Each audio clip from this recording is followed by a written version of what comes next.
En cualquier rincón donde perciban la posibilidad de obtener ganancias, ya sea en el ámbito legal o ilegal, buscarán sacar provecho en algún momento. Hubo una época en la que las drogas eran la fuente de ingresos más lucrativa, ¿cierto? Dada su ilegalidad, la dificultad para conseguirlas y la alta demanda en Estados Unidos, representaban un negocio rentable. Aunque aún obtienen beneficios del tráfico de drogas, ahora se ha convertido en una corriente de ingresos establecida. Han logrado establecerlas sin inconvenientes y hasta pueden calcular sus ganancias anuales mediante el envío de diversos tipos de sustancias, teniendo todo bajo control. Hace unos 10 años existían organizaciones de narcotraficantes que obtenían dinero de políticos para que los dejaran en paz y continuaran con sus actividades. Sobornaban a los políticos para asegurarse de seguir generando ingresos. La dinámica ha cambiado radicalmente. Ahora, estas organizaciones tienen el control absoluto del país y amenazan con eliminar a quienes no se retiren.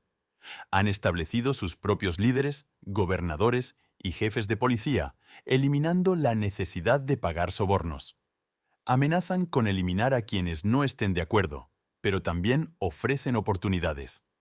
Si colaboras, te designaré como gobernador y compartiremos negocios. Tendrás todos los contratos gubernamentales, desde construcción hasta importaciones y exportaciones. Esta estrategia les está generando enormes sumas de dinero. En aquel entonces, estas organizaciones no eran tan poderosas. Aún existían los cárteles, aunque hoy día prefiero llamarlos empresas criminales o ejércitos paramilitares, ya que el término cárteles se siente desactualizado. Los cárteles mexicanos han dejado oficialmente atrás su ilegalidad. Aunque sus fortunas comenzaron con actividades ilícitas, ahora están tomando el control de industrias legítimas en el país, sin límites aparentes. La disputa entre Estados Unidos y México sobre el suministro de agua también ha sido aprovechada por los cárteles, quienes ven el agua como una nueva forma de ingreso. Buscan controlar cada recurso acuático en la región que poseen. Las líneas entre el cártel mexicano y el gobierno mexicano se están difuminando rápidamente. Ambos se están fusionando, y la similitud con la situación que ocurrió recientemente en Estados Unidos no debería sorprendernos. Es el 17 de enero de 1920 en América, y la prohibición acaba de entrar en vigor. El alcohol es oficialmente ilegal, y la sed de la gente por licor está llevando a la locura. No importa el costo, necesitan su bebida. ¿Quiénes son los únicos dispuestos a satisfacer esta demanda? Aquellos que no temen romper la ley. Así comienza un lucrativo mercado negro para los contrabandistas, quienes hacen fortunas millonarias proporcionando lo que la gente ansía. Sin embargo, una vez que la prohibición termina, estos contrabandistas no pueden simplemente volver a sus vidas ordinarias. Utilizan su dinero del alcohol para expandirse a otros negocios ilícitos: protección, prostitución, tráfico de drogas, entre otros. Así nace la mafia estadounidense tal como la conocemos hoy. Con el tiempo, emergen 5 familias mafiosas italianas como las más poderosas en Estados Unidos. Su influencia se extiende por todos los ámbitos de la sociedad, desde camioneros y sindicatos laborales hasta la política. Incluso cuando el gobierno estadounidense toma medidas enérgicas, estas familias se infiltran tanto que resulta difícil distinguir entre negocios legítimos y los dirigidos por la mafia. La historia se repite en Japón, donde la yakuza surge debido a la ilegalidad del juego.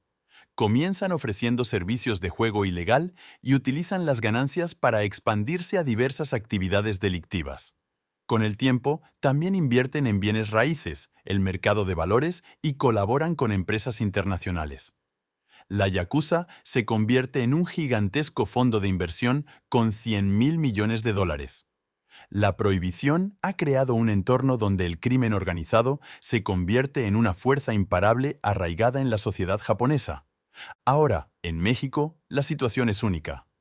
A diferencia de Japón y Estados Unidos, México no cuenta con una economía próspera que pueda contrarrestar el crimen organizado. Los cárteles han tomado el control de los recursos más valiosos del país: alimentos, recursos naturales, empresas de transporte e incluso el suministro de agua. Los cárteles son el quinto empleador más grande, justo por debajo del gobierno mexicano.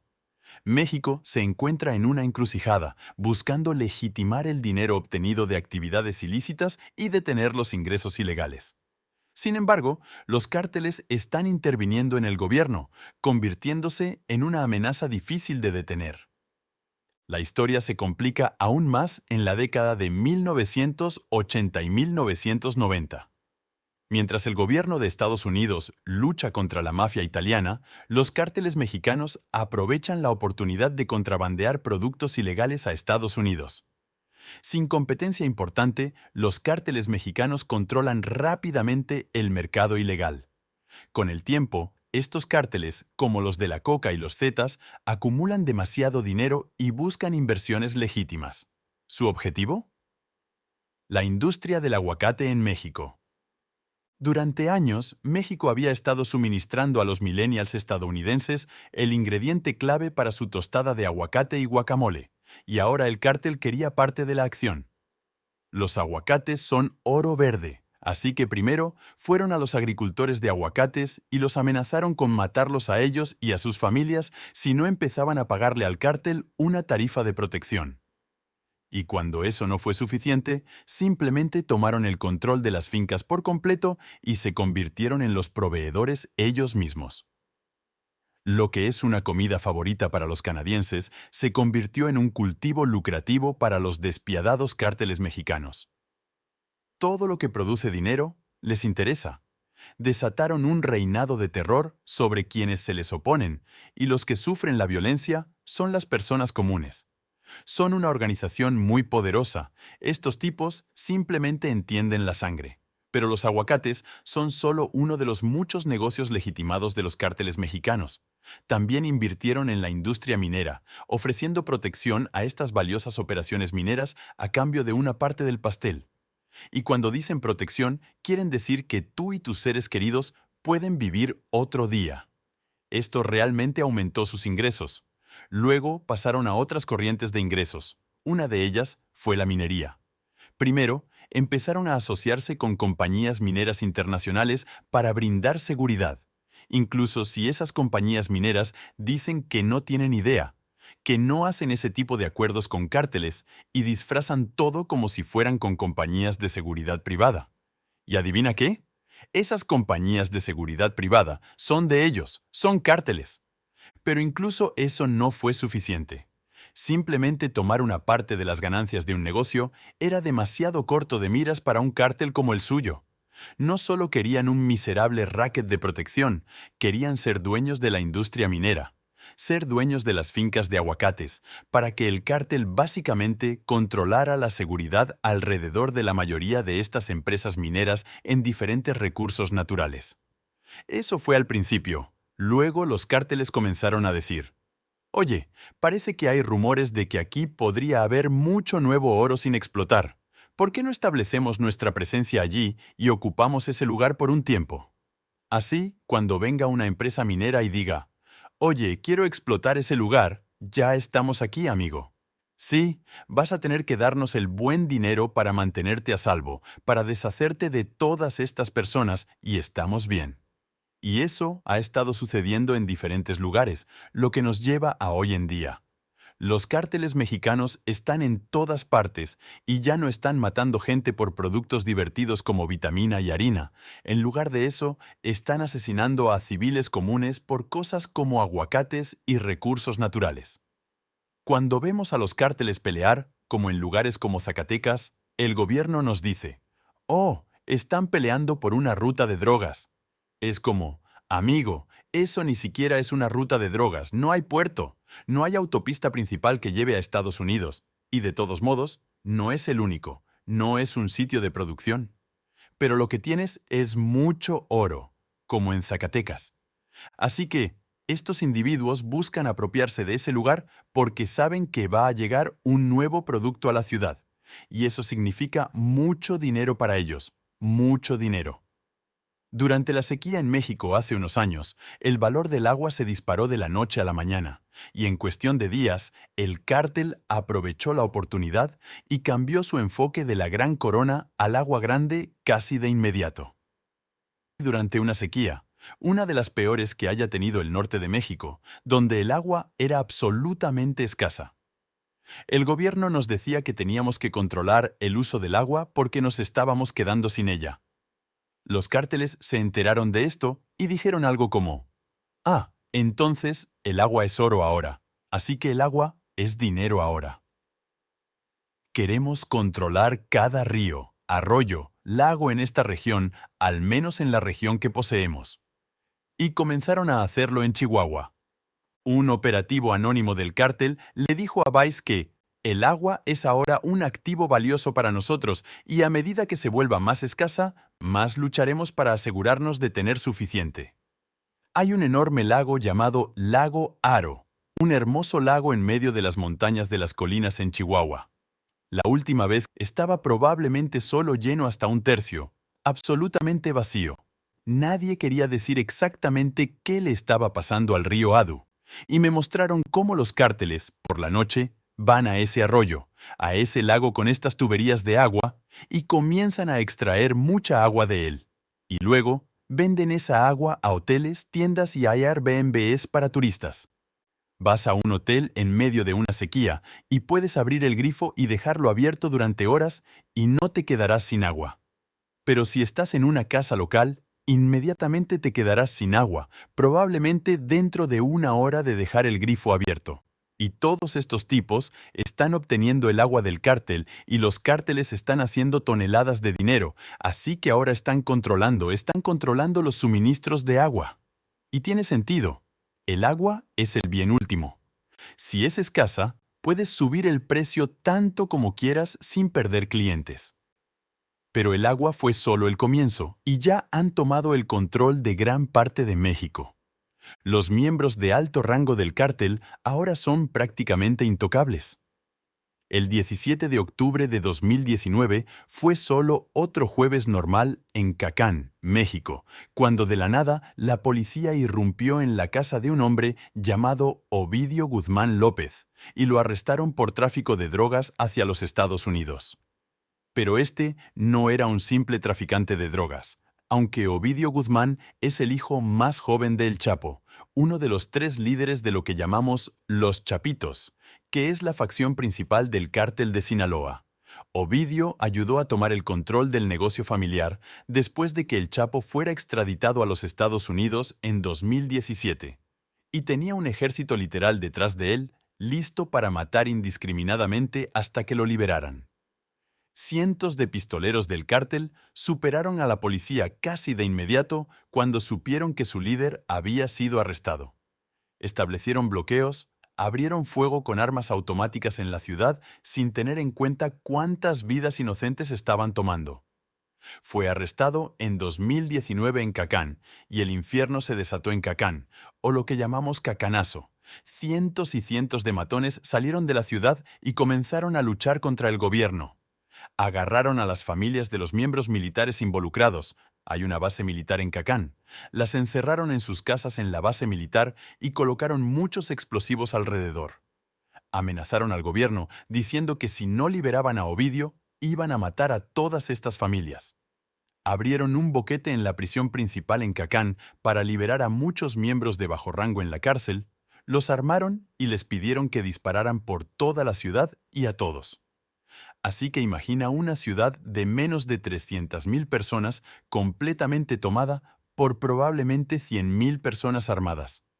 Ovidio no estuvo bajo custodia durante más de unas pocas horas antes de que el gobierno mexicano se viera obligado a ceder y liberarlo. Estaban suplicando desesperadamente al cártel que dejara de matar gente. Hay una estimación del cártel de que hay como 100.000 miembros. Eso es un ejército. Debido a que el cártel tiene tanto poder, dijeron: ya saben, no solo estamos tomando el control de toda la ciudad, si estás en el ejército y fuiste parte de esta operación, vamos tras tu familia. Creo que murieron como 29 personas, tomaron rehenes, estaban quemando cuarteles militares y cosas así en la zona. Y el presidente de México dijo: seguramente, la captura de un contrabandista de drogas no podría ser más valiosa que las vidas de civiles inocentes. Fue un lío. Así que el gobierno mexicano tuvo que liberar a Ovidio de su custodia, y eso fue vergonzoso para el gobierno, por supuesto, y eso empoderó al cártel. El mensaje fue claro. El gobierno no posee México, el cártel sí. Imagina cuán débil y corrupto tenía que ser el gobierno mexicano para que ni siquiera pudieran hacer un arresto sin provocar una guerra total. Y si piensas que suena mal, espera porque empeora mucho más pronto. El cártel ni siquiera tendrá que disparar contra toda una ciudad para forzar la mano del gobierno porque, al igual que se metieron en el mundo de los negocios, los mayores cárteles mexicanos básicamente son el gobierno ahora. Ahora tienen control total de todo el país y ahora están diciendo que tuvimos elecciones hace 2 años y tuvimos más de 150 candidatos asesinados durante las elecciones. 150 políticos asesinados en un solo periodo electoral. ¡Wow! Eso fue solo porque los cárteles querían establecer a sus propias personas y eso fue un espectáculo de fuerza. Si no te retiras, te voy a dejar fuera de la ecuación matándote e instalando a mis propias personas. Y ahora el cártel quiere tomar activamente esos puestos de gobierno para sí mismos. No quieren lidiar con sobornar a políticos, no quieren lidiar con asesinar a políticos. No, los cárteles quieren ser los políticos ellos mismos, porque si son quienes están a cargo, si son quienes hacen las leyes y controlan a la policía, todos sus problemas desaparecerían. Pero si tienen que asesinar a cada político mexicano en el proceso, claramente lo harán. Ahora están estableciendo a sus propias personas, sus propios alcaldes, sus propios gobernadores, sus propios jefes de policía para que no tengan que pagarles más. Así que dicen, no te gusta, te voy a matar. Ahora lo que voy a hacer es nombrarte como gobernador de este estado y vamos a hacer negocios los dos. Tú me vas a dar todos los contratos de construcción, de obras viales, de construcción de edificios gubernamentales, todos los contratos de importación y exportación, todos los contratos del gobierno me los vas a dar. Yo me encargaré de eso. Y eso les está generando toneladas de dinero porque están obteniendo todos los contratos gubernamentales.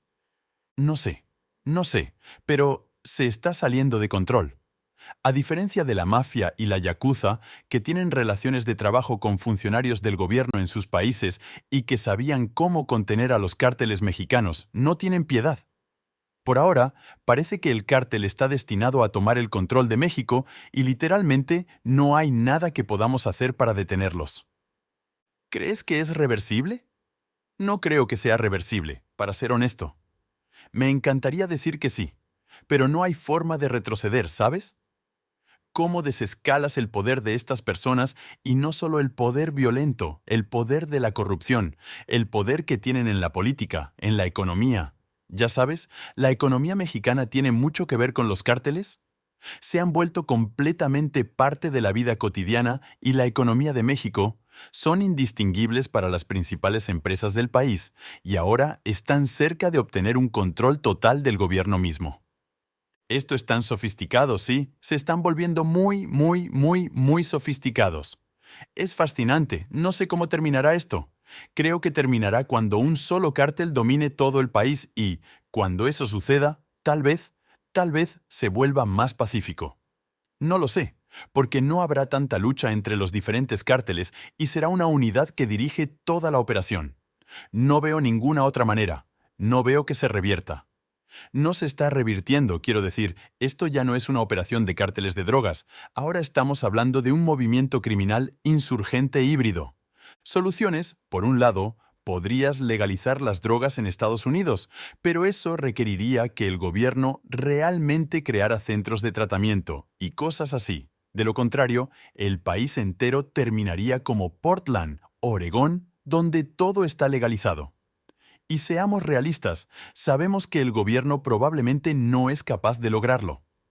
Por otro lado, Estados Unidos podría declarar otra guerra interminable contra los cárteles, lo que probablemente no hará nada más que desperdiciar dinero y costar vidas. Así que, te guste o no, México está de facto en manos de los cárteles ahora y quién sabe qué están planeando con su nuevo poder recién adquirido.